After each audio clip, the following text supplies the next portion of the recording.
নবীরে ছাড়া জান্নাতে যাওয়া যাবে না। এই নবীর মহব্বত চাইলে বেশি বেশি দরুদ শরীফ পড়তে হবে। কি পড়তে হবে?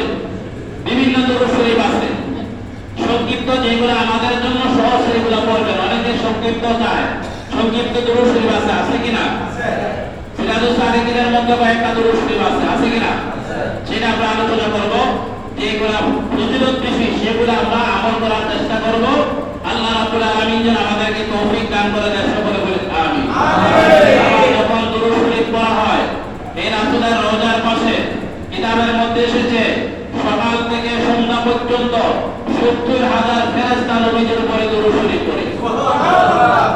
সকাল থেকে সন্ধ্যা পর্যন্ত, আবার সন্ধ্যা থেকে আবার ফজর পর্যন্ত ৭০,০০০ ফেরেশতা এমনি ভাবে ২৪ ঘন্টা নবীজির উপরে দরুদ শরীফ পড়তেছে।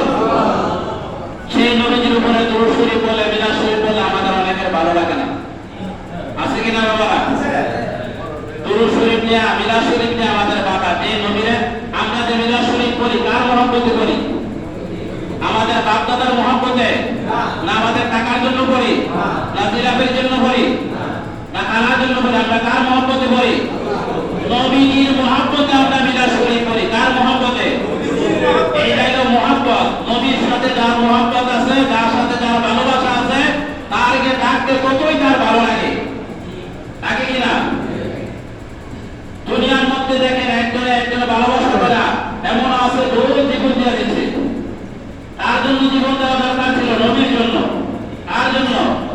নবীর জন্য। আমরা নবীর প্রেম ভালোবাসা আমাদের এমনি ভাবে নবীকে ভালোবাসা দরকার ছিল। তো যা হোক, আমরা নবীর উপরে বেশি বেশি দরুদ শরীফ পড়ব। ফেরেশতারাও কি করে? দরুদ শরীফ নবীর উপরে পড়ে, স্বয়ং আল্লাহও কি করে?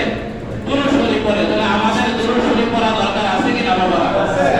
সিরাজুস সালিকিনের মধ্যে আছে যখন বান্দা দরুদ শরীফ পড়ে, এই হাদিসটা সিরাজুস সালিকিনের মধ্যে আছে, কোন বান্দা যদি দৈনিক শুধু 10 বার দরুদ শরীফ পড়ে, কয়বার? বেশি কত করে নাই, 10 বার যদি নবীর উপরে দরুদ শরীফ পড়ে, নবীজি বলছেন ওয়াজাবাত লাহুর শাফাআতি, আমি তার জন্য শাফায়াত করব। নবীজি কি বলছেন? 10 বার যদি কোন বান্দা বান্দি নবীজির উপরে মহব্বতে দরুদ শরীফ পড়ে দৈনিক, অর্থাৎ প্রত্যেক দিন দরুদ শরীফ পড়ে, নবীজি বলছেন তার জন্য আমি শাফায়াত করব। কি করব? শাফায়াত করব। তাহলে নবীজির শাফায়াতের জন্য আমাদের দরুদ শরীফ পড়া দরকার আছে কিনা? যারা নবীজির শাফায়াতের দরকার নাই, তাদের দরুদ শরীফের দরকার নাই। তাদের কি নাই? দরুদ শরীফ পড়ার দরকার নাই। আমাদের দরকার আছে ইনশাআল্লাহ, আমরা পড়ব। নবীজির শাফায়াত আমরা চাই। চাই কিনা বাবা? সকলে চান কিনা? নবীজির সুপারিশ চান কিনা? চাইলে আমরা বেশি বেশি নবীজির মহব্বতে দরুদ শরীফ পড়ব। কি পড়ব? দরুদ শরীফ পড়ব। হাদিস শরীফের মধ্যে, কিতাবের মধ্যে এসেছে, একদিন দয়াল নবীজির দরবারে নবীজির কাছে হযরত জিবরাইল আলাইহিস সালাম আসলেন, আজরাইল আলাইহিস সালাম আসলেন, মিকাইল আলাইহিস সালাম আসলেন, ইসরাঈল আলাইহিস সালাম আসলেন। অর্থাৎ প্রধান 4 জন ফেরেশতা নবীজির দরবারে আসলেন।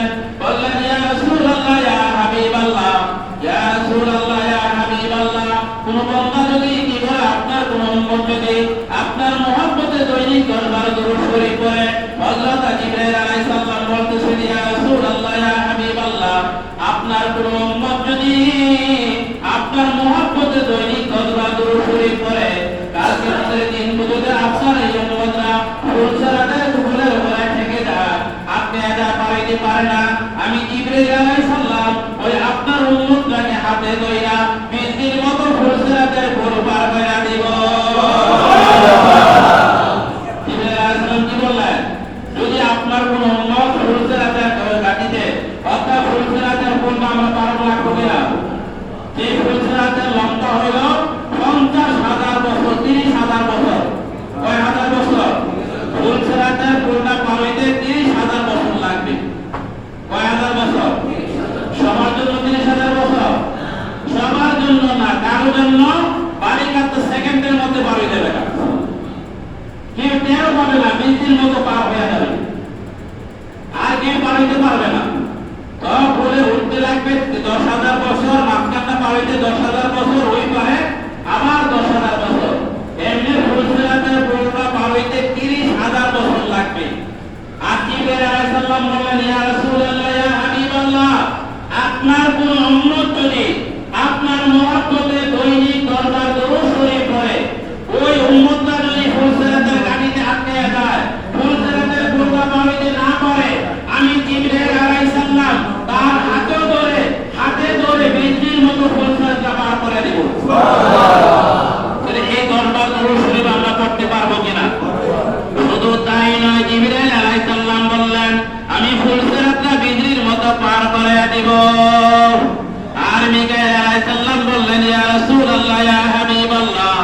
কাল কিয়ামতের দিন আপনার উম্মতরা যখন পানি পানি করে চিৎকারবে, আপনার হাউজে কাউসারের পানি ছাড়া আর কোনো পানি থাকবে না।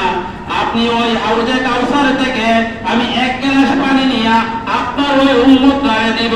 আপনার উম্মতরা যখন পান করবে আর কিয়ামত পর্যন্ত পানির পিপাসা লাগবে না। কয়বার দুরূদ শরীফ বললেন? 10 বার। শুধু তাই নয়, মিকা আলাইহিস সালাম তো বললেন হাউজে কাউসারের পানি পান করবে। ইসরাঈল আলাইহিস সালাম বললেন, ইয়া রাসূলুল্লাহ, ইয়া হাবিবাল্লাহ, হাসরের ময়দানে আমি সিজদায় পড়ে যাব, সিজদায় পড়ে কান্নাকাটি করব। ওই উম্মতটা যখন পর্যন্ত আল্লাহ পাক ক্ষমা না করে দিবে, মাফ না করে দিবে, আমি ইসরাঈল আলাইহিস সালাম ততক্ষণ পর্যন্ত আমি সিজদা থেকে উঠব না, যতক্ষণ পর্যন্ত আল্লাহ রাব্বুল আলামিন ওই বান্দা বান্দীদেরকে মাফ না করে। কয়বার দুরূদ শরীফ বলে?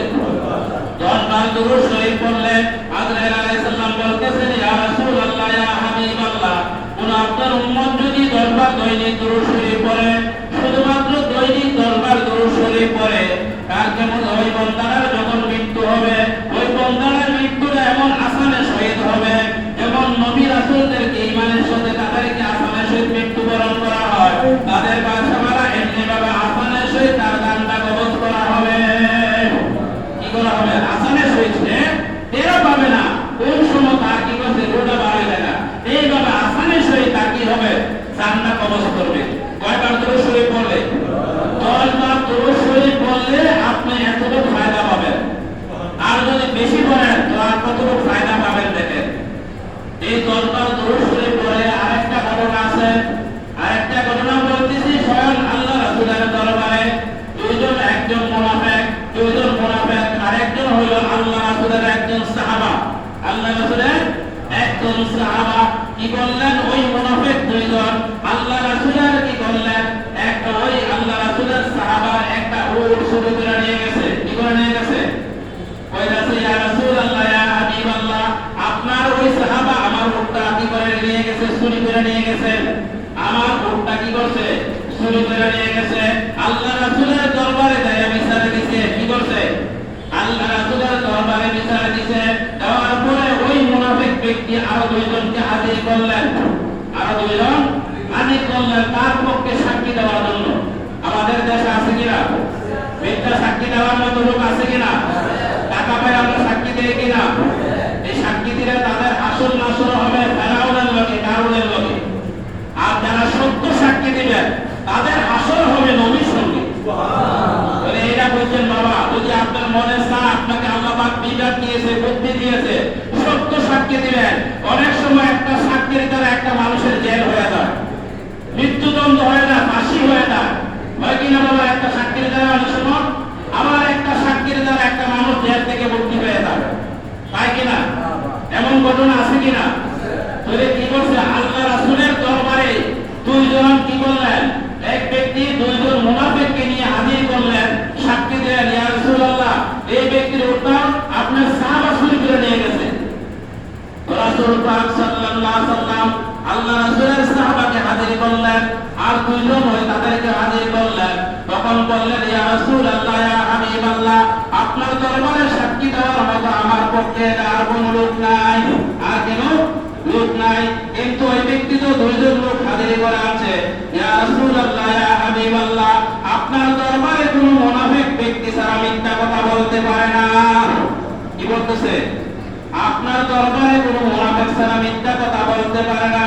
আল্লাহ রাসূল কি বললেন? শরীর হিসাবে হাদিস শরীফ, কোরআন শরীফে আছে, কোন ব্যক্তি যদি চুরি করে তার হাতটা কেটে দেওয়া।